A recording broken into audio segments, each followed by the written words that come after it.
big story on the weekend concerning their precocious 21-year-old star Bailey Smith after video emerged of him with an illicit substance. Hey, he was on the front foot. This is part of his apology. You know, I'm a work in progress. We all are.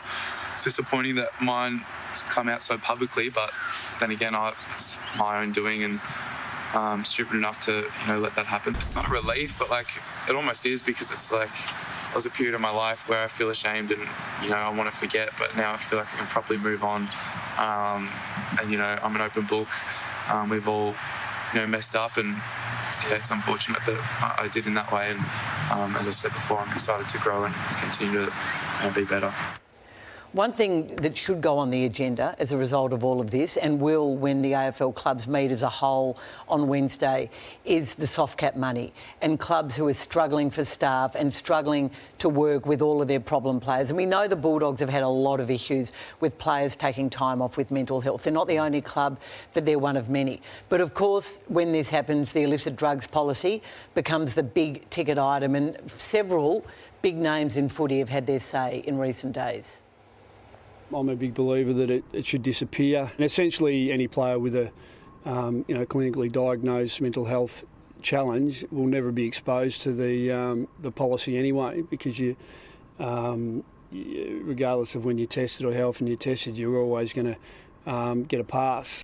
But he's more educated than the young men of his similar age demographic, that are working in the workforce. He would have been seeing these sorts of things from when he was 15, 16 in all the National Pathway program that he's been involved in. So I can't cop that, to be honest. Yeah, I think it is too lenient, and we're too accepting of it, not just in football, but in society in general.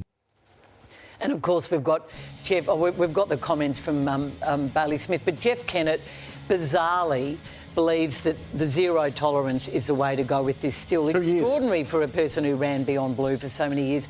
He thinks Bailey Smith, or anyone who does what Bailey Smith has done, deserves a 2-year ban. I mean, really, all he's done, Kane, is be caught and become so cavalier, I guess, in his lifestyle over those dark days that somebody filmed him and the film got out. But a lot of players do this and don't get caught because they're protected by the illicit drugs policy. Luke Beveridge is correct. I mean, the policy doesn't work, because as soon as you're clinically diagnosed with a mental health issue, then it's irrelevant. So right now the clubs don't find out on a first strike, your coach doesn't. The only person that finds out is your club doctor. And then on a second strike, there is a ban there and it becomes public. But that never happens because of Luke Beveridge's reference to the mental health aspect of it. Now, it feels like this policy's been neglected through COVID and the cuts that you make, but the AFL have released a statement today in relation to this, and on the back of this, the current illicit drugs policy... From Jay Allen? Yep, covers all AFL players and has been in place since 2015. An independent review of the policy has been conducted by experts as a collaboration between the AFL and the AFLPA to inform the development of the next iteration of the policy to ensure we are guided by best practices. So we've got a new CBA at the end of the year, and it looks like we'll have certainly a reformed, revised illicit drugs policy. The clubs have been asked about this back in March, and they've been asked for their feedback on it, and they've provided that feedback. They haven't heard anything since March. It's done no brand damage in the end. It hasn't done Bailey Smith any brand damage. He owned it. It might have even enhanced his brand. Jimmy Bartell spoke about this on Saturday. He predicted, and he saw what happened to his former wife Nadia, and he doesn't believe that anything bad will come of this. Certainly he could become a poster boy for reformation. But I question player managers, Matthew. I mean, Paul Connors is one of the best. What? But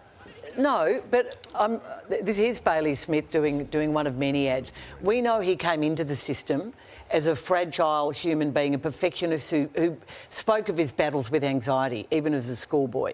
And he spoke at length about his issues with anxiety and mental health with Damien Barrett in a piece for the AFL website at the start of last year. Should managers and clubs look at the endorsements? I mean, how many endorsements? Karen, I think that's outrageous. Why? He has been so well supported by his management and by the footy club. He would knock back, I reckon he knocks back 700 requests to every one thing he does. He's the biggest name in footy. He's the most publicised player in footy. You can't drive down any street. Two things that he believes in and causes that have philanthropic components to them. And you think that he's been overexposed. He'd select, as Hutchie says, he'd select 2 or 3 things. He might say Bonds is one of them. He does nothing. Number 2, Cotton On, they might be his 3 things. But I think what's outrageous is you saying it can enhance his brand. I don't see how... Yeah, I'm not on the same side as what Jimmy Ann says about these things. I think once this happens, I think that sticks with him forever. and it's now what happens from here for Bailey to, with the kids, with his trying to be respected in the industry.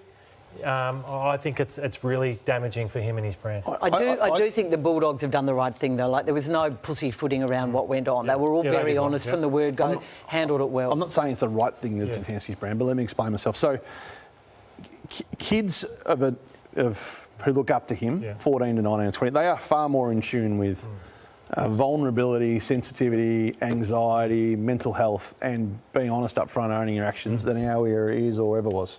They're leading a whole new generation. And him to put his hand up so quickly and own it, and I mean, I would think be embraced by that generation. And so I don't think that generation hold it against him, and they would be with him on it. So, but given that he has these issues and he's spiralled downwards so quickly after the grand final loss, is what he says, I think he maybe needs to think some of the extra additions in his life.